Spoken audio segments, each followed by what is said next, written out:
Hello, my name is Shane Gutierrez, and we are going to be talking about ethics in sports in terms of media coverage compared to men's and women's athletics. Coverage of men's and women's sports has been an uphill battle for women for far too many years. This has been seen in even advanced skills of sports like the Olympics, when male athletes are mentioned more than winning female athletes. Looking at highly televised tournaments like the NCAA Division Championships, the men's are broadcasted on the well-known news channels more than the women, and even are represented more athletically with action photos as opposed to still images in women's sports. This idea that women need to look a certain way, even in athletics, transfers heavily over to social media coverage as well, when women are connected more with words related to their looks, their bodies, and aesthetics, while male athletes are connected to words with their skill, play, and their sport. There's a huge divide in media and social media coverage between men and women's sports, but there has also been a lot of headway to closing the gap. Every tiny step in the right direction is one closer to equal broadcasting for women's sports, which means equal opportunity as well.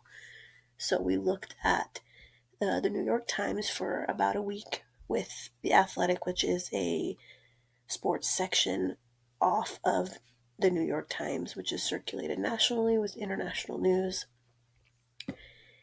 And when we looked at The Athletic, we saw that out of the 7 papers analyzed, there were 12 sports articles with about 1 with women's NCAA basketball and 2 more mentioning women, not about women in sports. It was mostly about NFL free agency and baseball focus. The article length wasn't much different from most others than that big NFL stories taking more precedence, as in Jason Kelce retiring. And you can see that over here in Table 1, how we have the difference in articles from the New York Times, and you can also see down in Table 2 the difference in The Athletic as well. And that's what we're going to talk about now, is live coverage of Selection Day for both men's and women's.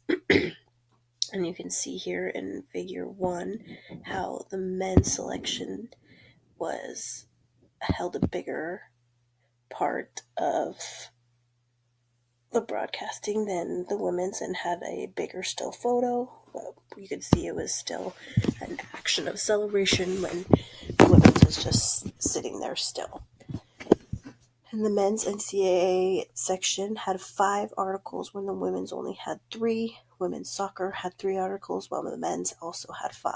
And out of the 50 articles listed on that homepage for The Athletic, only 9 were for women's sports. And you can kind of see the table at the bottom where it does list the difference in men's and women's sports in general, and then with the NCAA coverage. All in all, men's sports are paid attention to more than women's sports at all skill levels. They tend to bring in more money, so media coverage places priority to women's. One NCAA women's basketball player who has brought in a lot of popularity and a lot of money only got an individual article and mentioned in most articles because of how popular she is. But other than that, women's sports just doesn't get the same coverage unless you are this superstar athlete. And that is it. Thank you.